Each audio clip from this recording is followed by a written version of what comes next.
बिस्मिल्लाहिर्रहमानिर्रहीम। अस्सलाम वालेकुम। आपका दोस्त सलमान हैदर। दुआ है परवरदिगार से कि उसने आपको और आपके अहल खाना को अपनी हिफ्ज़ व अमान में रखा हुआ हो। यकीनन मेरी दुआ है कि आपकी ईद बहुत अच्छी गुजर रही हो। दुनिया भर में जहाँ जहाँ आज का ईद का रोज़ है और उम्मत मुसलमान है और हमें देख भी रही है, सुन भी रही है, और जो नहीं देख रहे, नहीं सुन रहे, उनको भी बहुत बहुत ईद मुबारक हो। परवरदिगार उनको ईद की खुशियाँ बहुत ज़्यादा से नसीब भी करें। मैं आज हूँ अपने टॉपिक के ऊपर। आज ईद के दिन बाकायदा तौर पर जनरल बाजवा साहब के लिए बहुत भारी है। ऑफिशियल सीक्रेट एक्ट की बाकायदा तौर पर डिमांड हो चुकी है जी। उनके तहत उनका कोर्ट मार्शल किया जाए, इसकी बाकायदा डिमांड हो चुकी है। ये कोई और नहीं कह रहे, पाकिस्तान के जय्यद सहाफ़ी मिलकर ये बात कर रहे हैं।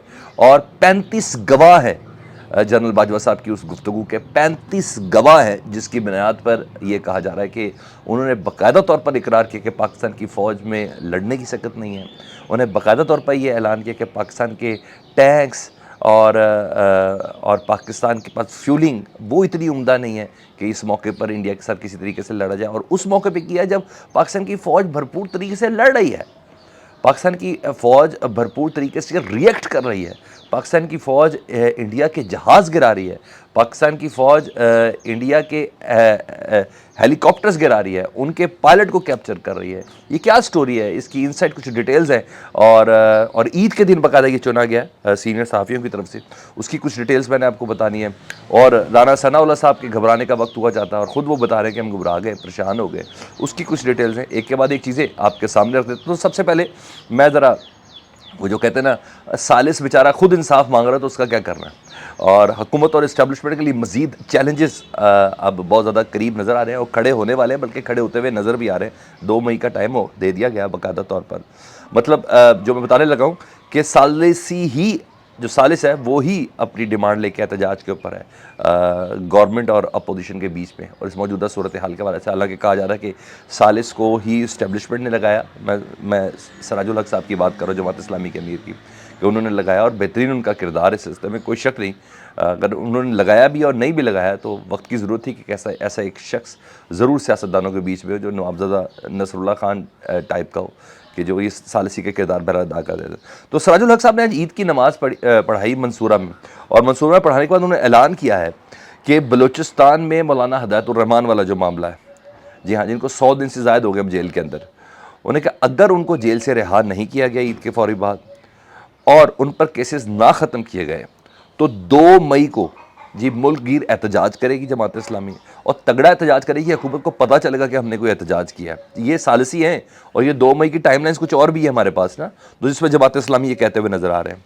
और इसी तरह की गुफ्तगू कल चांद रात पे कारकुनों से खिताब करते हुए इमरान खान साहब ने भी कही है ना। उन्होंने कहा कि मैं भी ईद के बाद अगर इलेक्शन ना हुए और इसको ताख़ीर का सिलसिला जारी रहा इसके हवाले से, तो हमारे पास कोई रास्ता नहीं है। आइन तोड़ने का सिलसिला जारी रहा तो हमारे पास कोई रास्ता नहीं है। हम एहतजाज के लिए सड़कों पर निकलेंगे, धरने देंगे, एहतजाज करेंगे, जो हमारा पब्लिकली राइट है, ठीक है। और इस बार आइन तोड़ने के हवाले से हम बाकायदा तौर पर अपना स्टांस ये लेके क्लियर करेंगे। तो खान साहब भी सड़क पर आने का कह रहे हैं। अच्छा, हिदायतुर्रहमान साहब का मामला क्या है, इनके साथ मुआहदा हुआ था, पहले भी हुआ था और उसकी खिलाफ वर्जी हुई थी। मैंने बोला हुकूमत और इस्टेब्लिशमेंट का लफ्ज़ इस्तेमाल कर रहा हूँ, उनके लिए चैलेंजेस है, और वो पूरा नहीं हुआ, बेचारे फिर लोगों के साथ सड़क पे आ जाते हैं।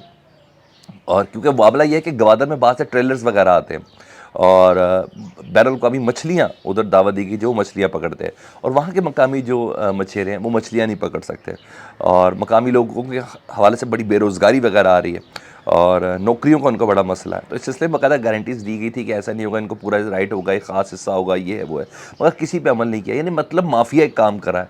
सर मैंने कहा और आपने सुन लिया, इसके बड़े बड़े टॉप्स हैं, इसका बड़ा बड़ा कमीशन है। हाँ, ये एक एक 1.5-2 साल की ना सरकारी सर्विसेज के अंदर अरबोपति होना है। ये ऐसा गवादर वाली चिड़िया है जिस पे हिदायतुर्रहमान साहब खड़े हुए हैं, जिनको 100 दिन से अंदर डाला हुआ है। ये ऐसा थोड़ी पूरी सर्विस में अगर आपको 1-1.5-2 साल की उधर जॉब मिल जाए ना सरकारी, तो आप बहुत आगे चले जाते हैं। तो ये 2 जमा 2 4 बात नहीं कि भाई मछेरों को मछलियाँ नहीं पकड़ने दी तो उन्होंने एहतजाज के तो उनको अंदर दे दिया, नहीं। वो किन को मछलियाँ पकड़ने की ज़रूरत है, उनके साथ क्या ज़बरदस्त किस्म के मामला आता है, वो बड़ा मैटर करता है। तो ये एक बड़ी चीज़ है, वादा पूरा नहीं किया गया। तो बहरहाल अब सराजुल हक साहब भी 2 मई को ऐलान कर रहे हैं कि वो करेंगे, उधर इमरान खान साहब भी। तो यानी ये 2 बड़ी पब्लिक पावर्स जो हैं, जिसे कहते हैं, जिनका अच्छी खासी पब्लिक यूथ जिनके साथ है, तो वो सड़क पे आने का इंदिया दे रही है। अब आऊँ ज़रा पहले सबसे बड़ी स्टोरी के ऊपर, फिर आखिर में राना सनाउल्लाह साहब बताते हैं। सबसे बड़ी स्टोरी ये है कि हामिद मीर साहब ने अचानक जनरल बाजवा के खिलाफ महाजराई शुरू की है और बड़े सख्त अल्फाज में की है और बहुत ख़तरनाक तरीके से ये काम शुरू कर दिया गया। हामिद मीर साहब इतना सादा नहीं आते, ये भी मैं आपको बता दूं, और आपको भी पता है उनके पीछे एक पूरी बैकग्राउंड होती है। और मौजूदा सियासत में जो इस वक्त चल रहा है उस तनाजुर में देखें और जो पार्टिसिपेंट है उस तनाजुर में देखें तो ये गुफ्तगू बहुत मैटर करती है। आसिफ अली जरदारी साहब के आजकल वैसे स्पोक्स पर्सन बने हुए हैं और वैसे भी पीपल्स पार्टी के बहुत करीब है। अच्छा, अगर एंकर्स और तज्जियाकारों को अगर किया जाए तो पीपल्स पार्टी के बहुत ज़्यादा करीब, उनको शुरू से कहा था कि पीपल्स पार्टी के बहुत ज़्यादा करीब। और इवन जब उनकी बहाली हुई थी तो आसिफ अली जरदारी साहब ने ऐलान किया था कि आमिर मीर भी बहाल हो रहे हैं जियो पे, तो वो भी उनकी भी पाबंदी ख़त्म हो गई, तो इस हद तक क्लोज़ है। और इंटरव्यू में भी बेटा बेटा ही बोलते हैं आसिफ अली जरदारी साहब, हालांकि उम्र में कोई ख़ास फ़र्क भी नहीं है दोनों का आपस में, तो लेकिन बहरहाल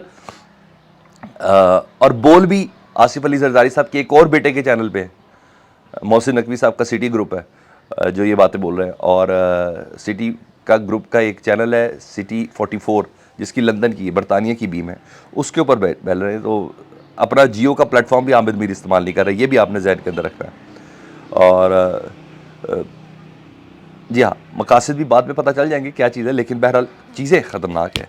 हामिद मीर साहब ने जो बातें रिवील की हैं वो ख़तरनाक इस वजह से हैं, वो जिसकी बिना पर मैं कह रहा हूँ कि ऑफिशियल सीक्रेट एक्ट की बाकायदा डिमांड होगी बाकायदा तौर पर इस प्लेटफॉर्म पे। नसीम ज़ारा साहब से गुफ्तगू हो रही थी, साहिबा से उनसे गुफ्तगू हो रही थी, उन्होंने कहा कि जनरल बाजवा साहब ने अपने आप को नोबेल प्राइज़ दिलवाने के लिए कश्मीर का एक हिस्सा एक अंडरस्टैंडिंग से दिया था। 2019 अगस्त कश्मीर का स्टेटस जो ख़त्म होना था हुआ, ठीक है जी। उन्होंने कहा एक ख़ास मकसद था, वो था नोबेल प्राइज़ अपने आप को दिलवाना था, जिसके लिए उन्होंने कश्मीर का हिस्सा भारत को दिया, ठीक है जी, एक अंडरस्टैंडिंग से दिया। अंडरस्टैंडिंग लफ्ज़ है। और फिर 2021 में अप्रैल में पाकिस्तान में मोदी भी आ रहे थे। अप्रैल 2021 में पाकिस्तान में मोदी साहब आ रहे थे, हुकूमत के नॉलेज में लाए बगैर। बड़ी बात है। आर्मी चीफ से मुतल्लिक कह रहे हैं, उस वक्त के आर्मी चीफ से मुतल्लिक नसीम ज़हरा साहिबा के प्रोग्राम में हामिद मीर साहब कह रहे हैं। और फिर 2021 में नरेंद्र मोदी साहब को पाकिस्तान बुला रहे थे, वो हुकूमत के नॉलेज में लाए बगैर। बाद में पता चला, हामिद मीर साहब कह रहे हैं कि अजीत डोवल के ज़रिए ये अंडरस्टैंडिंग आर्मी चीफ और DGISI की चल रही थी, ठीक है। दफ्तर खारजा को इस चीज़ का पता नहीं था। मतलब अगर दफ्तर खारजा के नॉलेज में होता या हुकूमत के नॉलेज में होता तो सब चीज़ें स्टेक पे लग जाती ना, कि इमरान खान साहब की अंडरस्टैंडिंग से सब कुछ हो रहा है, इमरान खान साहब ने वो किया, तो कोई ऐसी चीज़ ही नहीं थी। और ये सिर्फ बाहर ही बाहर ये सारी चीज़ें डिसाइड हो रही थी बकौल हामिद मीर साहब, ठीक है जी। शाह महमूद कुरैशी को किसी ज़रिए से ज़रूर पता चला, हामिद मीर साहब कहते हैं, कि कश्मीर का स्टेटस भी बदला गया और मोदी पाकिस्तान भी आ जाए। तो उन्होंने कहा कि इसका मतलब है तो ये सब खत्म हो, यानी इमरान खान साहब की तो सियासत दफन हो जाती ना। तो शाह महमूद कुरैशी साहब को पता चला, वो सीधा गए खान साहब के पास, शाह महमूद कुरैशी साहब, खान साहब में ये पता चला। तो खान साहब ने कहा हाँ एक बार जिक्र ज़रूर हुआ था कि इस तरह की कोई बात हो रही, लेकिन मुझे कुछ कन्फर्म नहीं था। फिर इमरान खान साहब ने जनरल बाजवा साहब को कॉल की, बकौल हामिद मीर साहब, कि आप दफ्तर खारजा को लूप में लें प्लीज़। और फिर जनरल बाजवा ने लेक्चर दिए, ये लफ्ज़ उनका इस्तेमाल हो काफ़ी थोड़े उसमें कि जी लेक्चर दिए। और फिर लेक्चर देने के बाद शाह महमूद कुरैशी साहब ने अक्लमंदी ये की, हामिद मीर साहब कहते हैं, कि उन्हें उस वक्त के मौजूदा फ़ॉरेन सेक्रेटरी को नहीं बुलाया, वो तो थे ही थे, साथ पिछले भी फ़ॉरेन सेक्रेटरीज को बुलाया, तो उन सब ने मिलकर कहा ये आप गलत कर रहे हैं। जनरल बाजवा साहब को कहा ये बिल्कुल गलत कर रहे हैं, ऐसा नहीं होना चाहिए। तो बात ये फिर आ गई। इससे ज़्यादा ख़तरनाक बात क्या हामिद मीर साहब ने उस पर की, और जिसमें नसीम ज़ारा साहबा खुद भी विटनेस है। उन्होंने कहा 35 सहाफ़ी बैठे थे, नसीम ज़ारा भी उस पर मौजूद थी। और ख़तरनाक बात यह है कि जनरल बाजवा ने कहा कि इंडिया से बातचीत का मकसद ये है कि हम अभी लड़ नहीं सकते, ये लफ्ज़ इस्तेमाल किया। हमारे टैंक भी चलने के काबिल नहीं हैं, पेट्रोल और डीजल नहीं है, यानी तासुर ये दिया उनकी गुफ्तगू से कि अभी फ़ौज नहीं लड़ सकती। ये कहा नहीं कि फ़ौज नहीं लड़ सकती, तासुर ये दिया कि अभी फ़ौज नहीं लड़ सकती। ये हामिद मीर साहब कह रहे हैं। उनका 35 सहाफ़ी मौजूद थे।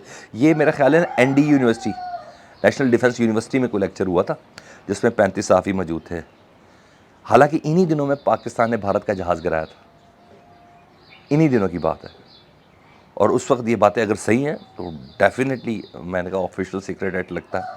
और उन्होंने कहा 35 सहाफ़ियों के दरमियान ये बात बोली है, और यानी पब्लिकली बोली है कि पाकिस्तान की फ़ौज की जो कंडीशन है वो थोड़ी कमज़ोर है, टैंक्स का मामला वो नहीं चल पा रहे, फ्यूल का मामला है वो नहीं चल पा रहे, ये कंडीशन ऐसी थी कि पाकिस्तान को भारत से बात करना बहुत ज़रूरी है। यानी ये बुरी बात है और अच्छी खासी बुरी बात है। और इसी प्लेटफॉर्म से ही नसीम ज़ारा साहब ने कहा कि आर्मी चीफ का कोर्ट मार्शल होना चाहिए इस तरह की बातों पे। उन्होंने कहा मैं खुद विंटर्स हूँ, मेरे सामने बोला, हम हैरान है कि किसी फ़ौज का सरबराह कैसे कह सकता है साफ़ियों के बीच में कि हम लड़ने की हालत में नहीं हैं, हमारी तैयारियाँ मुकम्मल नहीं हैं। It matters a lot. और मैं ये भी कह रहा हूँ कि कह रहे थे जो चुप रहेगी ज़ुबान खंजर तो लहू पकारेगा आस्ती का। मतलब इमरान खान साहब की बातें दुरुस्त हो रही है ना कि सब कुछ बाला बाला ही हो रहा था, सारे मामला जनरल बाजवा साहब ही चला रहे थे और बहुत सी चीज़ों का पता ही नहीं था इमरान खान साहब। तो ये बड़ी, मैं नहीं समझता कि जनरल बाजवा के लिए ये ईद का दिन कोई इतना बेहतर है। कहते हैं खुद अपने दाम में सयाद आ गया, ऐसे ही है शायद। दूसरा, राना सनाउल्लाह साहब क्या कहते हैं? राना सनाउल्लाह साहब आज ईद की नमाज़ के बाद कह रहे थे कि उन्होंने कहा जी क्योंकि चीफ जस्टिस ने और 3 रुकनी बेंच ने 2 घंटे का टाइम लाइन रखा था, इसलिए टेंशन बहुत ज़्यादा बढ़ गई है।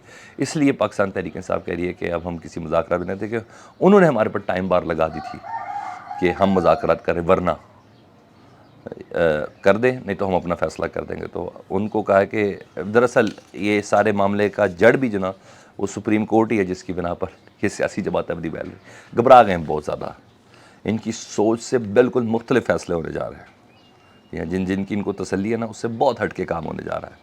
इनको खुद भी नहीं पता चल रहा है कि इनके साथ क्या गेम हो रही है। मज़ीद जैसी कुछ चीज़ें आती है आपके सामने करूँगा। अपना बहुत ख्याल रखिए, ईद की खुशियाँ एंजॉय करें अपने बच्चों के साथ। अल्लाहुम्मा सल्ली अला मुहम्मद व आले मुहम्मद।